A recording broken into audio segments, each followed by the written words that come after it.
नमस्कार दोस्तों, स्वागत है आपका अपने YouTube channel online study DK में। दोस्तों आज फिर आपके लिए लेकर आए हैं विज्ञान विषय से संबंधित 30 अति महत्वपूर्ण प्रश्न। और आप सीटेट की तैयारी कर रहे हैं और साथ ही साथ आप पेपर सेकंड की तैयारी कर रहे हैं तो ये वीडियो आपके लिए काफ़ी हेल्पफुल रहेगा, क्योंकि विज्ञान से विषय से संबंधित प्रश्न जो होते हैं, विज्ञान और गणित यदि आपका सब्जेक्ट रहा है तो आप निश्चित पेपर सेकंड की तैयारी कर रहे होंगे, तो ये आपके लिए देखना ज़रूरी है। तो चलिए और स्टार्ट करते हैं। और इन प्रश्नों का आप पीडीएफ चाहते हैं तो आप वीडियो के डिस्क्रिप्शन लिंक में जाकर के एंड्रॉइड एप्लीकेशन टेट सक्सेस को डाउनलोड कर लीजिएगा, वहाँ पर ही आपको उपलब्ध हो जाएंगे। तो चलिए स्टार्ट करते हैं। देखिए फर्स्ट क्वेश्चन है, सीटेट में ये प्रश्न आ चुका है और आपने पढ़ा भी होगा इस प्रश्न को, और काफ़ी महत्वपूर्ण प्रश्न है, इसलिए हमने इस प्रश्न को भी इसमें शामिल किया है। फर्स्ट क्वेश्चन है, एक शिक्षक कक्षा 6 में भोजन के तत्वों को पढ़ाने की योजना बनाता है, निम्नलिखित में से किसे मुख्य प्रश्न के रूप में प्रयुक्त किया जा सकता है। यहाँ पर 4 विकल्प हैं और इन चारों में से आपका चयन करना है कि कौन सा प्रश्न यहाँ पर भोजन के तत्वों को पढ़ाने की योजना के लिए उपयुक्त प्रश्न है। फर्स्ट विकल्प है, आपकी माँ विविधतापूर्ण भोज्य पदार्थों वाला भोजन क्यों देती है। सेकेंड है, क्या आपकी माँ प्रतिदिन दोपहर को एक ही तरह के भोज्य पदार्थ तैयार करती है। और थर्ड है, क्या आप प्रतिदिन दोपहर के भोजन के सभी भोज्य पदार्थों को खाते हैं। और फोर्थ ऑप्शन है यहाँ पर, उन भोज्य पदार्थों की सूची बनाइए जिन्हें आपकी माँ आपको दोपहर के भोजन में परोसती है। तो यहाँ पर हम कह सकते हैं कि विविध ऑप्शन फर्स्ट जो है, आपकी माँ विविधतापूर्ण भोज्य पदार्थ वाला भोजन क्यों देती हैं, क्योंकि बच्चों से जब इस प्रकार का प्रश्न किया जाएगा तो वो कुछ भी सोच करके कुछ ना कुछ अपने स्वविवेक से उत्तर जरूर देने की कोशिश करेंगे, और साथ ही साथ यहाँ बच्चों को फिर भोजन के तत्वों के बारे में बताना बहुत ही उपयुक्त रहेगा। तो ऑप्शन फर्स्ट यहाँ पर इसके लिए सही उत्तर है। चलिए अगला क्वेश्चन देखते हैं। केलामाइन किस धातु का अयस्क है। 4 विकल्प इस प्रकार से हैं, मैग्नीशियम, कॉपर, जिंक और आयरन। तो यहाँ पर हम कह सकते हैं कि केलामाइन जो होता है वो जिंक, जिसे हम जस्ता भी कहते हैं, इसका अयस्क है, और इसका जो फार्मूला होता है वो होता है ZnCO3 जिंक कार्बोनेट। चलिए अगला क्वेश्चन है, किसमें परिणाम पर्व होता है। पार्किंसोनिया, अकेसिया, ओपनसिया या एस्परेगस। तो यहाँ पर हम कह सकते हैं इसकी परिणाम पर्व जो होता है वो होता है ऑप्शन फोर्थ, एस्परेगस। अगला क्वेश्चन है, कौन सा ऊतक शरीर के विभिन्न भागों में फैला होता है तथा शरीर के विभिन्न भागों को बनाता है। तो 4 विकल्प इस प्रकार से हैं, संयोजी ऊतक, पेशी ऊतक, तंत्रिका ऊतक या फिर एपिथेलियम ऊतक। तो यहाँ पर हम कह सकते हैं पहले हमें समझना है, जो शरीर के विभिन्न भागों में फैला होता है वो है संयोजी ऊतक, और रक्त एक प्रकार का तरल संयोजी ऊतक होता है। तो ऑप्शन फर्स्ट होगा यहाँ हमारा उत्तर। अगला क्वेश्चन है, निम्नलिखित में से कौन सा यौगिक है। पेट्रोलियम, मिट्टी का तेल, दूध या फिर ग्लूकोज। तो यहाँ पर हम कह सकते हैं कि जो यौगिक के रूप में है, और यौगिक एक से अधिक तत्वों से बना होता है, और वो है ग्लूकोज, क्योंकि ग्लूकोज जो होता है वो कार्बन, हाइड्रोजन, ऑक्सीजन का जो 1:2:1 का अनुपात होता है उनसे मिलकर के ये बना होता है, और ये 3 तत्वों का एक यौगिक है। चलिए अगला क्वेश्चन है, न्यूनतम संभव ताप है। तो न्यूनतम संभव ताप कितना हो सकता है। 0 डिग्री सेंटीग्रेड, 0 फ़ारेनहाइट या फिर -273 डिग्री सेंटीग्रेड या -273 केल्विन। तो न्यूनतम संभव ताप जो है वो होगा ऑप्शन थर्ड, -273 डिग्री सेंटीग्रेड। अब देखिए यहाँ पर विकल्प को चेंज किया जा सकता है, इसकी जगह पर 0 केल्विन भी लिखा जा सकता है। तो 0 केल्विन का मतलब भी -273 डिग्री सेंटीग्रेड ही होता है। तो यहाँ पर आप थोड़ा सा ध्यान रखिएगा। चलिए अगले क्वेश्चन की ओर बढ़ते हैं। हमारे मुख में विभिन्न प्रकार के दांतों का आगे से पीछे की ओर क्रम है। तो हमारे मुख में दांतों का आगे से पीछे की ओर कौन सा क्रम होता है। 4 विकल्प आपके सामने है, आपने उत्तर कमेंट्स में जरूर दीजिएगा। तो चलिए यहाँ पर मैं थोड़ा सा, चारों विकल्प लगभग एक जैसे हैं, सिर्फ यहाँ पर इनके क्रम को आगे पीछे किया गया है, तो यहाँ पर इनको पढ़ना समय की बर्बादी होगा। तो यहाँ पर मैं सीधे उत्तर को टिक करता हूँ और इसके बारे में थोड़ी सी जानकारी लेते हैं। देखिए क्रंतक, रदनक, अग्र चवर्णक और चवर्णक, ये 4 प्रकार के दांत जो होते हैं ये हमारे मुख में आगे से पीछे की ओर स्थित होते हैं, और ये बिल्कुल उसी प्रकार से ऊपरी जबड़े में भी होते हैं और निचले जबड़े में भी होते हैं। अब ये 4 प्रकार हैं, तो यहाँ पर पहला प्रकार जो होता है वो होता है क्रंतक। क्रंतक वो दांत होते हैं जिनसे आप किसी भी खाने की वस्तु को काटते हैं, या आप किसी अन्य व्यक्ति को भी काट सकते हैं। तो जैसे बच्चे छोटे होते हैं, वो जब आपस में लड़ते झगड़ते हैं तो भी वो किसी दूसरे बच्चों को जब उनसे कुछ नहीं कर पाते हैं तो वो काट ही लेते हैं। तो वहाँ पर भी आपने देखा होगा, तो जो दांत काटने के काम में आते हैं वो दांत होते हैं कृंतक। जैसे मान लीजिए आप सेब खाते हैं और सेब को आपने मुंह से जब दांतों से काटते हैं तो वो कृंतक दांत ही उस सेब को काटते हैं। अब ये ऊपर भी होते हैं, नीचे भी होते हैं, तो कृंतक से मतलब काटने वाले दांत। अब बात करते हैं दूसरे प्रकार के दांतों की, जो कि रदनक होते हैं, और ये कृंतक दांतों के साइड में, दोनों साइड में होते हैं, और ये नुकीले प्रकार के होते हैं, और ये किसी भी खाने पीने की चीज़ों को फाड़ने का काम करते हैं। तो ये फाड़ने वाले दांत होते हैं। जैसे मान लीजिए आप गन्ना खाते हैं, तो गन्ना आप सामने के दांत से ना खा करके साइड वाले दांतों से खाते हैं, और उसके छिलके को आप चीरते हैं। तो ये रदनक जो होते हैं, ये नुकीले दांत, और जो फाड़ने के काम में आते हैं। आगे अगला प्रकार है वो अग्रचवर्णक, और अग्रचवर्णक मतलब आगे जो चबाने वाले दांत हैं। अब आगे से मतलब हमारी जो दाढ़ होती है, जो थोड़ी चौड़े होती है, और ये चबाने के काम आती है, तो इन्हीं को हम चवर्णक कहते हैं। अब चवर्णक में जो आगे आगे दाढ़ हैं वो अग्रचवर्णक, और पीछे वाली जो दाढ़ होती है वो चवर्णक होती है। इस प्रकार से 4 प्रकार के दांत ये होते हैं। चलिए आगे बात करते हैं। पादपों एवं वृक्षों में पानी ऊपर तक चूषण, कर्षण, खिंचाव के कारण पहुंचता है। निम्नलिखित में से किस परिघटना के कारण यह चूषण, कर्षण होता है? वाष्पोत्सर्जन, प्रकाश संश्लेषण, श्वसन या फिर अवशोषण? तो आप अपना उत्तर दे सकते हैं। तो देखिए यहाँ पर जो घटना होती है वो होती है वाष्पोत्सर्जन की। और वाष्पोत्सर्जन क्या होता है ये आप जानते ही हैं। पौधे की पत्तियों से पानी का वाष्प के रूप में उत्सर्जन जो होता है, जिसे हम वाष्पोत्सर्जन कहते हैं। और ये वाष्पोत्सर्जन जब होता है तो पत्तियों के अंदर पानी की कमी होती है, जिससे ये उसके ऊतकों तक सिग्नल्स पहुंचते हैं, और उसके ऊतक जो होते हैं उनके अंदर एक खिंचाव कोशिकाओं के सिकुड़ने से उत्पन्न होता है। और जब वो खिंचाव इतना अधिक होता है कि वो जड़ों तक पहुंचता है, तो जड़ें फिर जमीन से पानी को ऊपर खींच लाती है और तने और पत्तियों आदि भागों तक पहुंचा देती है। तो ये घटना होती है चूषण कर्षण के कारण, और ये उत्पन्न होती है वाष्पोत्सर्जन से। चलिए अगला क्वेश्चन हमारा है, निम्नलिखित में से कौन सा अदरक का जननांग है? तो जड़, पत्ती, तना या फिर बीज? तो हम कह सकते हैं कि जो तना होता है वो अदरक का जननांग होता है। चलिए अगला क्वेश्चन है, निम्नलिखित द्रवों में से कौन से विद्युत के चालक हैं? सिरका, शर्करा का विलयन, लवण का विलयन या फिर आंसू जल? 4 हैं। अब इसके लिए विकल्प उत्तर के रूप में नीचे दे रखे हैं। यहाँ पर ऑप्शन फर्स्ट है ए, सी, डी, बी और सी, ए और सी या फिर सी और डी। देखिए सिरका जिसे हम एसिटिक अम्ल भी कहते हैं, और ये एक प्रकार का विद्युत अपघट्य होता है। इसी के साथ साथ शर्करा का विलयन जो होता है ये विद्युत का चालक नहीं होता है, और लवण का विलयन जो होता है ये विद्युत का चालक होता है, और आंसू जल विद्युत का कुचालक होता है। तो यहाँ पर ए और सी ही हमारा उत्तर है, और उसके लिए हमें चयन करना होगा ऑप्शन थर्ड का। चलिए अगला क्वेश्चन है, नीचे दिए गए कथनों पर विचार कीजिए, और कथन इस प्रकार से हैं। पौधे प्रकाश संश्लेषण के बिना भी कुछ समय तक जीवित रह सकते हैं।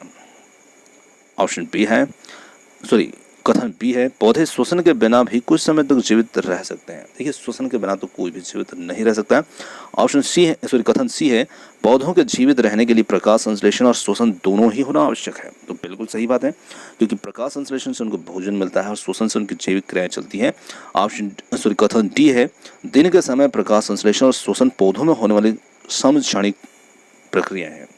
तो यहाँ पर ये कथन भी सही है, क्योंकि प्रकाश संश्लेषण श्वसन दोनों कुछ क्षण के लिए साथ साथ हो सकती है, पर रात को प्रकाश संश्लेषण नहीं होती है, और यहाँ पर श्वसन जो होता है वो तो होता है। तो हम इसके लिए विकल्प का चयन करते हैं। तो यहाँ पर हमने देखा कि 3 कथन सही हैं, ए, सी और डी, और ए, सी, डी के लिए हम जाएंगे ऑप्शन फोर्थ पर, और यहाँ पर मिलेगा हमें ऑप्शन फोर्थ में ए, सी और डी।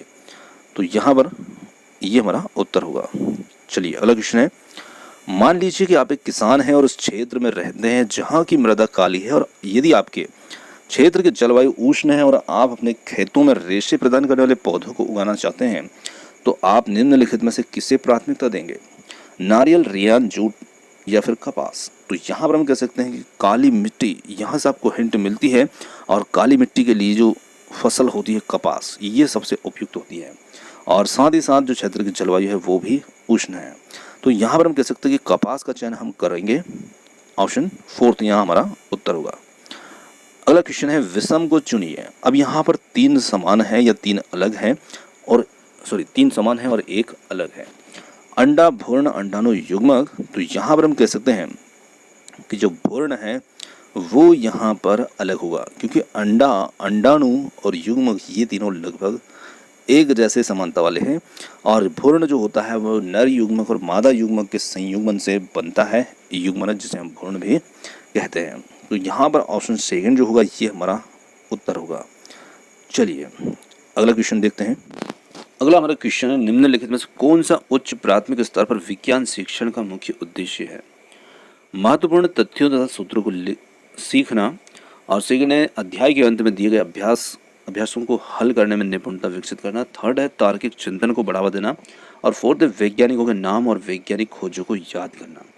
तो यहाँ पर हम कहेंगे कि इसके लिए जो सही उत्तर होगा वो होगा ऑप्शन थर्ड, तार्किक चिंतन को बढ़ावा देना। चलिए, ये उच्च प्राथमिक स्तर पर विज्ञान शिक्षण का मुख्य उद्देश्य होता है। ऑप्शन थर्ड होगा यहाँ पर उत्तर। चलिए अगला क्वेश्चन देखते हैं। चलिए अगला हमारा क्वेश्चन है, जब धात्विक चालक में विद्युत धारा प्रवाहित होती है तो चालक में उत्पादित ऊष्मा की मात्रा इसके रक्त स्थान पर निर्भर करती है। पदार्थ और उसकी मोटाई, लंबाई, पदार्थ, लंबाई और मोटाई। थर्ड है पदार्थ और लंबाई, और फोर्थ ऑप्शन है लंबाई और मोटाई। तो देखिए, जब भी हम किसी चालक में विद्युत धारा प्रवाहित करते हैं तो चालक में जो ऊष्मा होगी वो क्यों उत्पन्न होगी? मतलब चालक तार गर्म होगा, और वो गर्म क्यों हो रहा है? क्योंकि उसके अंदर प्रतिरोध है। तो कहने का मतलब, प्रश्न यहाँ पर थोड़ा सा हमें घुमा रहा है, तो कहने का मतलब वही है, ऊष्मा जो प्रतिरोध के कारण यहाँ पर उत्पन्न हो रही है, वो प्रतिरोध जो होता है वो यहाँ पर जिम्मेदार है उस तार के अंदर ऊष्मा उत्पादन के लिए। तो निश्चित इसकी मात्रा किस पर निर्भर करेगी? पदार्थ, लंबाई और मोटाई पर। ऑप्शन थर्ड हो जाएगा यहाँ पर हमारा उत्तर। चलिए अगला क्वेश्चन है, मांसपेशियों की सुचारू क्रिया के लिए खनिजों की पर्याप्त मात्रा में आवश्यकता होती है। कौन से खनिज की? आयोडीन, फ्लोरीन की, या फिर लोह एम आयोडीन की। थर्ड है लोह एम कैल्शियम की, और फोर्थ है सोडियम और पोटेशियम की। तो यहाँ पर हम कह सकते हैं कि जो लोह और कैल्शियम है ये मांसपेशियों के लिए पर्याप्त मात्रा में इनकी आवश्यकता होती है। ऑप्शन थर्ड होगा यहाँ पर उत्तर। अगला हमारा क्वेश्चन है, जो बहुत बार प्रश्न सीटेट में पूछा जाता है, वायुमंडल में उपस्थित गैसें जो पौधागत प्रभाव का कारण है, तो ये गैसें कौन कौन सी होती है? मीथेन, जलवाष्प, कार्बन डाइऑक्साइड, या carbon dioxide, oxygen, nitrogen, carbon dioxide, sulphur dioxide, methane, या नाइट्रस ऑक्साइड, ऑक्सीजन, जलवाष्प। तो यहाँ पर देखिए तीन गैसें या तीन के नाम दिए हैं। तो यहाँ पर मीथेन, जलवाष्प, कार्बन डाइऑक्साइड और नाइट्रोजन ऑक्साइड जो होती है वो भी होती है, पर वो नाम यहाँ पर दिया नहीं है। ऑप्शन फर्स्ट हो जाएगा यहाँ हमारा उत्तर। चलिए अगला क्वेश्चन है, जब कार्बन डाइऑक्साइड ताजे चूने के पानी के विलयन से गुजरती है तो चूने का पानी दूधिया हो जाता है।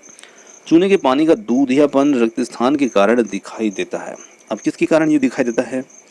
विलयशील कैल्शियम कार्बोनेट की उपस्थिति के कारण, या चूने के पानी में चूने के कारण दूध का थक्का, और थर्ड ऑप्शन है चूने के पानी में उपस्थित अपद्रव्यों, और फोर्थ ऑप्शन है अविलयशील कैल्शियम कार्बोनेट की उपस्थिति।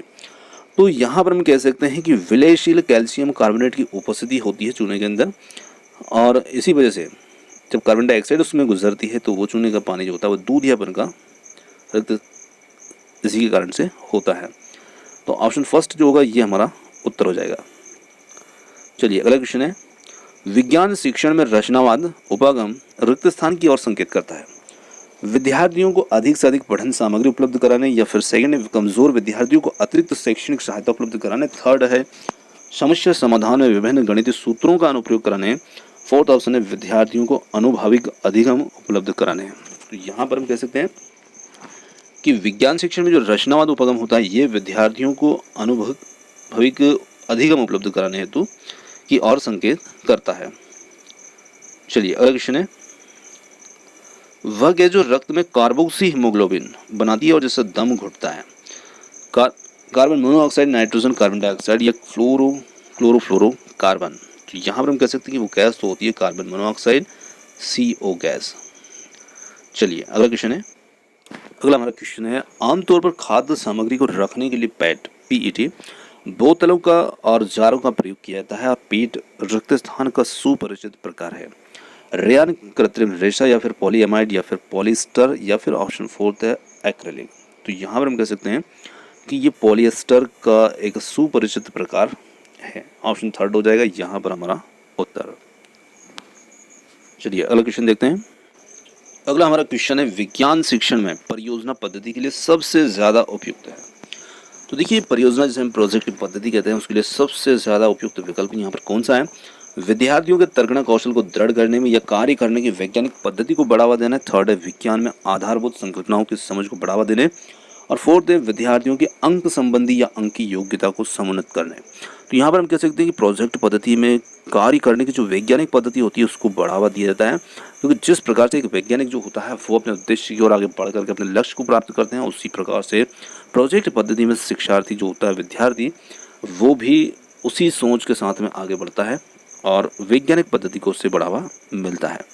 ऑप्शन सेकंड होगा यहाँ पर उसका उत्तर। अगला क्वेश्चन है मिस पटेल XYZ विद्यालय की प्राचार्य अलग अलग विषयों के शिक्षण के स्थान पर विज्ञान शिक्षण में एकीकृत उपागम का प्रयोग करना चाहती है। इसका आधार है, मतलब क्यों करना चाहती है। शिक्षकों को समय सारणी में व्यवस्थित करने में कठिनाई आती है इसलिए, या फिर शिक्षार्थी अलग अलग शिक्षकों के साथ समायोजन नहीं कर पाते इसलिए। थर्ड है सभी विषय आपस में जुड़े हुए हैं और शिक्षक उनकी पाठ्यचर्याओं के मध्य संबंध जोड़ सकते हैं। और फोर्थ ऑप्शन है यहाँ पर उसकी विद्यालय में अलग अलग विषय पढ़ाने के लिए योग्य शिक्षक उपलब्ध नहीं है। तो यहाँ पर हम कह सकते हैं कि एकीकृत उपागम का प्रयोग इसलिए करना चाहती है और उसका आधार होगा कि सभी विषय आपस में जो हैं वो कनेक्टेड हैं और साथ ही उनकी पाठ्यचर्याओं के मध्य संबंध जोड़ सके। तो ऑप्शन थर्ड होगा यहाँ पर इसके लिए उत्तर। अगला क्वेश्चन है एक आदमी सुनार बनकर के घर घर जाता है और लोगों के पुराने स्वर्ण आभूषणों की चमक फिर से लौटाने का वचन देता है। उस पर विश्वास करके एक महिला अपने सोने की चूड़ियां उसे दे देती है और वह जिन्हें एक घोल में डालता है और चूड़ियां तो चमक जाती है पर उनका भार काफी कम हो जाता है। इस धोखेबाज द्वारा प्रयोग किया गया घोल संभवतः हो सकता है। अब देखिए बहुत ही महत्वपूर्ण प्रश्न है और यहाँ से आपको एक और नया प्रश्न भी मिलेगा। देखिए ये जो घोल था उसमें सोने की चूड़ियों को डाला है और फिर निकालने के बाद सोने की चूड़ियों का वजन कम हो गया। तो वो घोल कौन सा था, सांद्र HCl या सांद्र HCl और सांद्र HNO3 का मिश्रण। और थर्ड है HNO2, यहाँ पर थोड़ा सा मिसप्रिंट हुआ, HNO2 HNO3 कर सकते हैं हम, चलिए। और फोर्थ ऑप्शन है तनु HCl। तो देखिए ये जो घोल था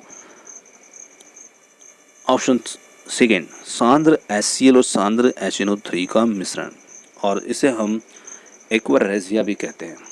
और ये जो एक्वारेजिया होता है, सोना जो होता है वो सिर्फ इसी में घुलता है, तो सोना जो होता है इसी से क्रिया करता है, ये भी हम कह सकते हैं। तो यहाँ पर सोना कौन सी अम्ल से क्रिया करता है, ये एक नया प्रश्न बन सकता है। तो वो अम्ल होता है एक्वारेजिया, और एक्वारेजिया जो होता है ये HCl और HNO3 का मिश्रण होता है, ये आपको ध्यान रखना है, 1:3 में।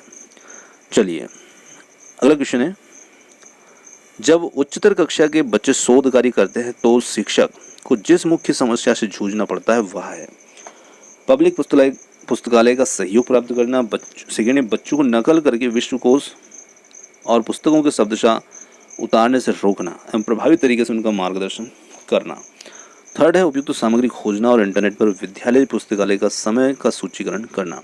तो यहाँ पर हम कह सकते हैं कि शिक्षक को जिस समस्या से सामना करना पड़ता है या जूझना पड़ता है वो है बच्चों को नकल करके विश्व जो शब्दकोश और पुस्तकें होती हैं उनसे हूबहू उसकी नकल करने से रोकना, क्योंकि बच्चों को जब शोध कार्य दिया जाता है तो वो कहीं ना कहीं इंटरनेट और पुस्तकों से हूबहू कॉपी उसको कर लेते हैं, और ये न रोकना शिक्षक के लिए एक समस्या होती है।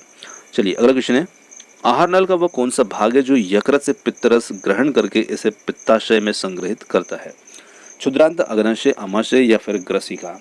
तो यहाँ पर हम कह सकते हैं कि वो भाग है आहार नल का अग्नाशय, ऑप्शन सेकेंड।